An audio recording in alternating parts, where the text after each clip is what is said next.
সবুজে ঘেরা গ্রাম্য পরিবেশে দুই একটা দিন কাটাতে চান, যেখানে সবুজ প্রকৃতির কোলে বয়ে চলেছে গঙ্গা নদী।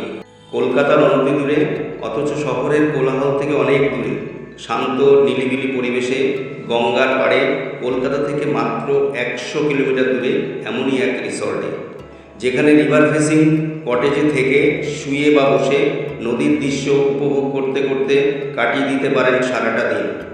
চলুন শিয়ালদা থেকে আজকের যাত্রা শুরু করি।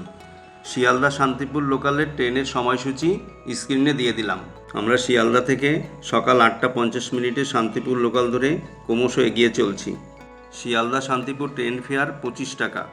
প্রায় 2.5 ঘন্টা জার্নি করে পৌঁছে গেছি শান্তিপুর জংশনের 1 নম্বর প্ল্যাটফর্মে। প্ল্যাটফর্মের বাইরে বেরিয়ে একটা টোটো বুক করলাম। টোটো ভাড়া নেবে 100 টাকা। টোটো করে আমরা এগিয়ে যাচ্ছি আমাদের গন্তব্যের দিকে। প্রায় 30 মিনিট শান্তিপুরের সুন্দর গ্রাম্য পরিবেশ উপভোগ করতে করতে পৌঁছে গেলাম আমাদের বহু আকাঙ্ক্ষিত রিসর্ট তরঙ্গিনীতে।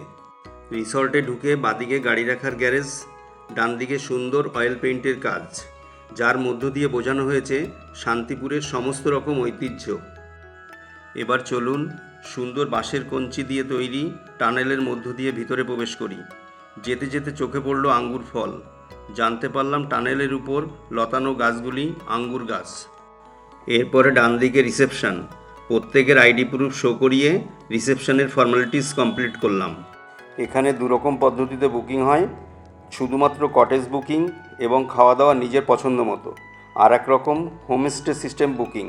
বুকিংয়ের তারিফ আপনাদের জন্য স্ক্রিনে দিয়ে দিলাম। চলুন এবার আমরা কটেজের দিকে এগিয়ে যাই। এখানকার কটেজগুলির নামকরণের মধ্যে একটা বৈচিত্র্য আছে।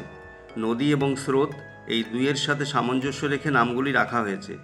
যেমন প্রথম কটেজের নাম স্রোতস্বিনী, তারপর প্রবাহিনী, তারপর তরণী, এরপর তটিনী, তারপর কল্লোলিনী এবং কাদম্বিনী। আমাদের কটেজের নাম নীলাম্বরী। চলুন কি কি আছে নীলাম্বরীতে আপনাদের দেখাই। ঢোকার মুখে ব্যালকনিতে সুন্দর একটা দোলনা, যাতে বসে আপনি নদীর দৃশ্য উপভোগ করতে করতে সারাটা দিন কাটিয়ে দিতে পারেন। ঘরের ভিতর সুন্দর একটা বেড, বাদিকে ড্রেসিং টেবিল, এসি, টিভি এবং একটা আলমারি। ওয়াশরুমটা খুব পরিষ্কার পরিচ্ছন্ন। ওয়েস্টার্ন টয়লেট, গিজার, বেসিন এবং আয়না দেখা যাচ্ছে। রুমে ইলেকট্রিক কেটেল এবং 2টো করে সুন্দর বেতের চেয়ার আছে, যাতে বসে বাইরের মনোমুগ্ধকর দৃশ্য খুব সুন্দরভাবে দেখা যায়।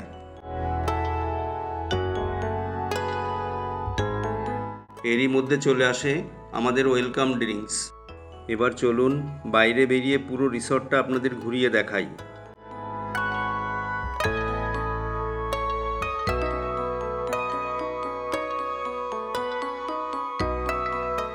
এখানে রয়েছে একটা সুন্দর বসার জায়গা, যেখানে বসে বন্ধুবান্ধব, আত্মীয় স্বজন বা প্রিয়জনের সঙ্গে সময় কাটাতে পারেন। রিসর্টে ঘুরতে ঘুরতে চোখে পড়বে সূর্যের আকারে বানানো এই সেলফি জোনটি।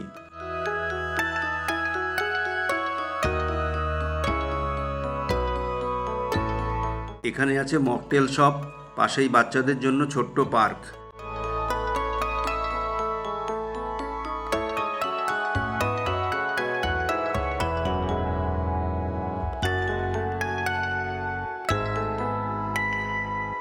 এখানে আছে আর একটা লাভ চিহ্নের সেলফি জোন।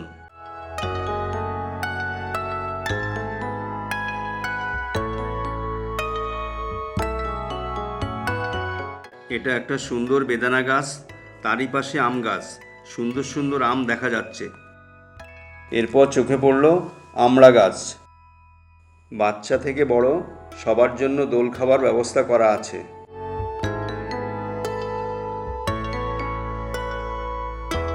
নানা ধরনের ফুল গাছ সারা রিসর্ট জুড়ে দেখা যায়।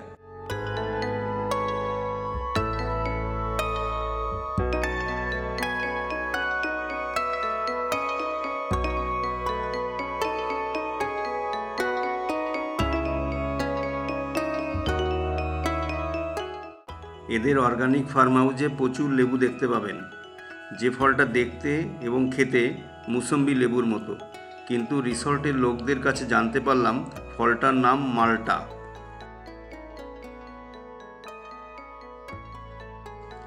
লাঞ্চের সময় হয়ে গেছে, চলে এলাম ডাইনিং হলে।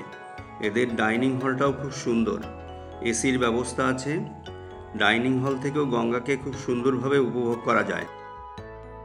আমরা আমাদের নিজেদের পছন্দ মতো অর্ডার দেওয়া খাবারই খেয়েছিলাম।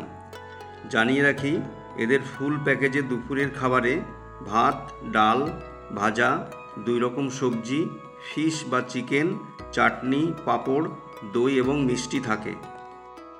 ডাইনিং হল থেকে বেরিয়েই বাদিকে দেখতে পাবেন মাটির তৈরি অ্যাকুরিয়াম। বিভিন্ন ধরনের মাছ সেখানে দেখা যাচ্ছে। সন্ধ্যার পর আপনার ঘরে চলে আসবে চায়ের সমস্ত রকম উপকরণ। চা খেয়ে এবার রাতের রিসর্ট দেখতে বেরিয়ে পড়ি। একটু এগিয়েই চোখে পড়ল শান্তিপুরের তাঁত শিল্পীদের তৈরি শাড়ির একটা ছোট্ট মল। শাড়ি ছাড়াও নানান ধরনের ছোটোখাটো জিনিস এখানে পাওয়া যায়।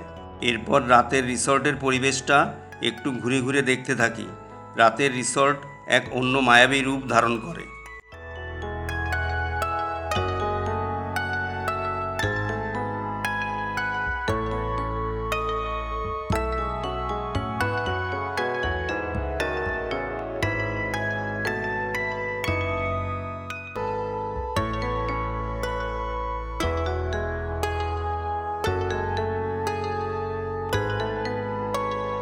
ডিনারের সময় হয়ে গেছে।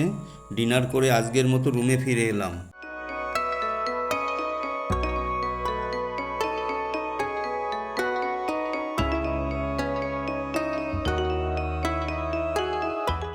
যেহেতু আমাদের 1 নাইট 2 ডেজ প্রোগ্রাম ছিল, তাই আজকে সকাল সকাল ব্রেকফাস্ট করে এখানকার একরাশ স্মৃতি ও সবুজে ঘেরা প্রকৃতিকে বিদায় জানিয়ে বাড়ির পথে রওনা দেব।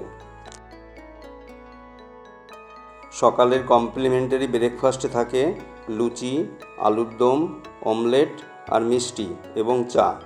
আপনি চাইলে লুচির পরিবর্তে ব্রেডও খেতে পারেন। স্যার এখানে এসে কেমন লাগলো একটুখানি? ভালো লাগলো আমাদের এখানে। আমি আবার আসার নিয়ে যাচ্ছি যে আবার আসবো। খুবই ভালো লেগেছে আমাদের। মানে আরও একদিন থাকতে পারলে ভালো হতো, কিন্তু সেইভাবে প্রিপারেশন নিয়ে আসিনি। তবে ভবিষ্যতে আবার আসবো। একবারে আরও অনেক স্কিম আছে শুনলাম, পিছনে অনেক কিছু করার। নদীর পাশে এত সুন্দর জায়গা, খুবই ভালো লেগেছে। আমি এমনি ভ্রমণপ্রিয় লোক, বলে আবার আসবো, কথা দিয়ে। Thank you. এই রিসর্টের বিদায় সম্বর্ধনা খুবই ভালো লেগেছে। এরা বিদায়ের সময় প্রত্যেক ফ্যামিলির হাতে উপহারস্বরূপ একটা গাছ তুলে দেয়। আশা করি আপনাদের এই ভিডিওটি ভালো লাগলো। পরবর্তী ভিডিও নিয়ে আবার দেখা হবে। সবাই ভালো থাকবেন, সুস্থ থাকবেন।